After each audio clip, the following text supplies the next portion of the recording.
Selamat pagi teman-teman, kita berjumpa lagi dalam video pembelajaran online masih tentang remuneration and salary grading. Ya, jadi di dalam video sebelumnya saya sudah cerita mengenai faktor-faktor yang mempengaruhi pemberian gaji atau remunerasi di perusahaan Anda. Ya. Nah, di dalam slide di dalam bagian ini saya akan menceritakan mengenai jenis-jenis kenaikan gaji. Ya, bisa Anda lihat di depan slide di depan Anda ini slide yang saya tampilkan jenis kenaikan gaji. Ya. Jadi jenis kenaikan gaji itu sebenarnya hanya ada dua, Mas, Mbak-mbak ya, bapak-bapak, ibu-ibu yang dimuliakan oleh yang maha pemberi rezeki ya. Yang pertama adalah kenaikan gaji yang bersifat umum. Kenaikan ini berlaku atau diberikan untuk semua karyawan dari semua tingkatan. Besaran kenaikan gajinya juga biasanya sama. Sementara kalau kenaikan gaji yang bersifat individual, kenaikan yang diberlakukan secara unik atau berbeda-beda kepada setiap pegawai, tergantung kinerjanya ya. Nah, di slide berikutnya ini ya, jenis kenaikan gaji yang bersifat umum ini terjadi karena biasanya kemauan perusahaan sendiri, musyawarah, kebiasaan, atau ketentuan pemerintah. Ya. Biasanya sih ketentuan pemerintah, Mas, ya, tadi UMK ya, harus tiap tahun naik sesuai inflasi plus pertumbuhan ekonomi 10%, wajib perusahaan naik gajinya semua karyawan 10% gitu ya.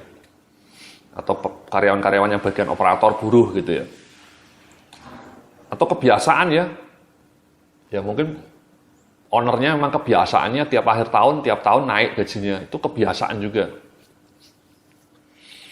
Atau musyawarah tadi ya, serikat pekerjanya selalu memberikan tuntutan ya, dengan PKB gitu ya, perjanjian kerja bersama, naik gajinya berapa gitu ya. Jadi yang berlaku umum itu intinya adalah bersifat standar, semua karyawan sama kenaikan gajinya ya. Nah, itu keuntungannya apa, Mas ya? Coba kita lihat ya, saya memberikan benefit dan disadvantage-nya juga ya, kerugian dan keuntungannya. Keuntungan kenaikan gaji yang bersifat umum adalah pekerja mendapatkan jaminan bahwa daya belinya akan terpelihara dan tidak perlu mengajukan tuntutan apalagi tekanan ya. Karena kepastian kenaikan gaji tiap tahun, tidak akan terjadi ketegangan dalam hubungan antara pengusaha dan serikat pekerja, dan waktu produktif tidak terbuang percuma untuk negosiasi yang kadang-kadang bertele-tele ya. Negosiasi upah minimum itu kan bertele-tele. Pengusaha akan dengan mudah memperhitungkan besarnya kenaikan upah yang perlu diberikan dan memasukkannya dalam anggaran tahunan perusahaan. Ya, jadi simpel aja, Mas ya, karena semua sama rata sama rasa ya, 10%. Ya sudah 10% semua. Dan karyawan juga akan mendapatkan kepastian tiap tahun akan naik minimal 10% misalnya ya, sesuai tadi inflasi dan kenaikan pertumbuhan ekonomi. Ya lumayan lah ya. Meskipun realnya Anda sebenarnya naiknya cuma 5%, Mas ya. Inflasinya 5%, pertumbuhan ekonominya 5%. Gaji Anda misalnya 10 juta, naik menjadi 11 juta. Tapi sebenarnya kenaikan realnya cuma 11 juta, 10 juta 500. Kenapa yang 500-nya sudah tergerus inflasi tadi? Daya beli Anda itu sebenarnya berkurang karena harga-harga barang makin tinggi naiknya dan lebih tinggi dari 10% kadang-kadang kenaikan harganya. Terutama harga rumah gitu ya, bisa sampai 30%. Jadi uang 10 juta pada saat ini dibanding 10 juta pada 10 tahun yang akan datang itu sangat berbeda. Time value of money. Sama, 10 juta tahun lalu, 10 tahun yang lalu mungkin sangat tinggi, sekarang jelek. Ya. Misalnya ketika saya gajinya tadi ya, kerja di Indofood 1,5 juta pertama kali masuk tahun 95, itu sepeda motor Honda Astrea itu harganya, kalau tidak salah hanya sekitar 4 juta ya, 3 jutaan ya harga sepeda motor Honda Astrea. Sekarang Honda Vario mungkin harganya sudah 12-an juta. Naik 4 kali lipat. Jadi itu, Mas ya, keuntungannya ya, pekerja mendapatkan kepastian, tidak perlu ribut-ribut ya, tiap tahun naik ya. Itulah kenapa mungkin pemerintah mengeluarkan peraturan pemerintah tadi, dipatok kenaikan gaji, inflasi plus pertumbuhan ekonomi titik. Jadi sudah ya, naik terus tiap tahun sebesar itu, tidak perlu lagi tiap tahun kayak dulu ya, nego berminggu-minggu bisa sampai demo-demo gitu. Cuman ini ketentuan baru ini juga diprotes sama anggota buruh gitu ya, mau digugat. Ya. Itu keuntungannya ya, kenaikan gaji umum. Tapi kemudian kerugiannya saya bilang ya, di halaman berikutnya bisa Anda lihat ya. Kenaikan upah umum yang diberikan secara rutin akan mengakibatkan kenaikan biaya personel meningkat lebih pesat daripada kenaikan produktivitas. Dalam jangka panjang ini akan menjadi beban berat perusahaan. Kebiasaan kenaikan tersebut akhirnya akan dianggap menjadi hak oleh pekerja dan tetap harus diberikan oleh perusahaan bagaimanapun kondisi perusahaan. Dalam kondisi ekonomi yang dilanda inflasi tinggi, perusahaan yang mempunyai kebiasaan ini akan dilanda kesulitan. Ya.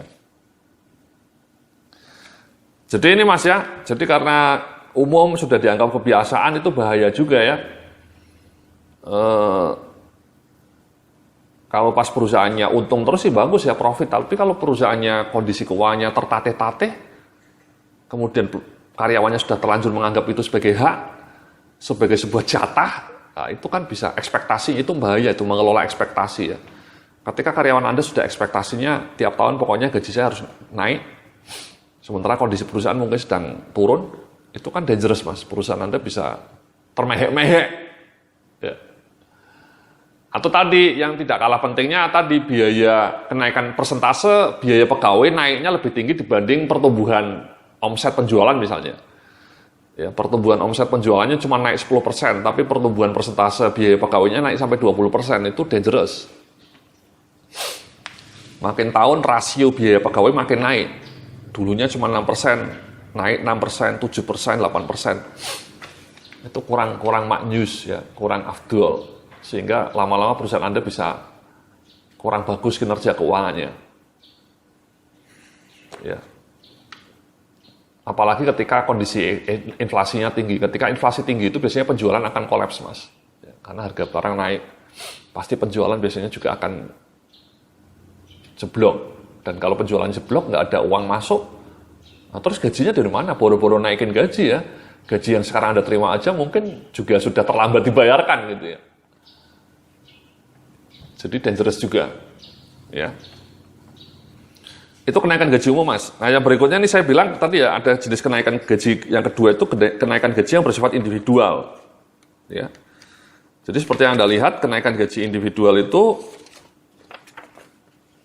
bisa karena prestasi kerja, bisa karena promosi, atau bisa karena masa kerja. Ya. Kalau masa kerja tadi senioritas ya, yang sudah 4 tahun naik pangkat, sudah 8 tahun kerja otomatis naik pangkat. Itu kurang pas. Ya. Senioritas itu bisa membuat kurang pas juga ya. Inovasi-inovasi menjadi lebih lamban ya biasanya kalau mementingkan senioritas, karena orang itu ketika sudah senior masuk comfort zone, jebakan comfort zone ya, terlena. Ya, dinamika perubahan zaman itu tidak terdeteksi dengan peka gitu ya.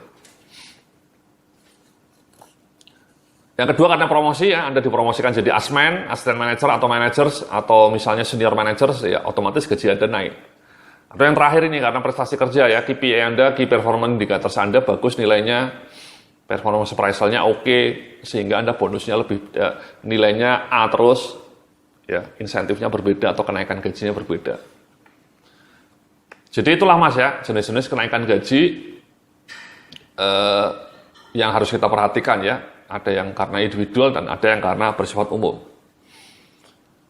Nah, nanti dalam video berikutnya kita akan beranjak untuk mencoba melihat salary grading ya, baik dengan menggunakan metode non-analitik maupun metode analitis. Terima kasih, sampai jumpa dalam video berikutnya. Salam sukses, penuh keberkahan.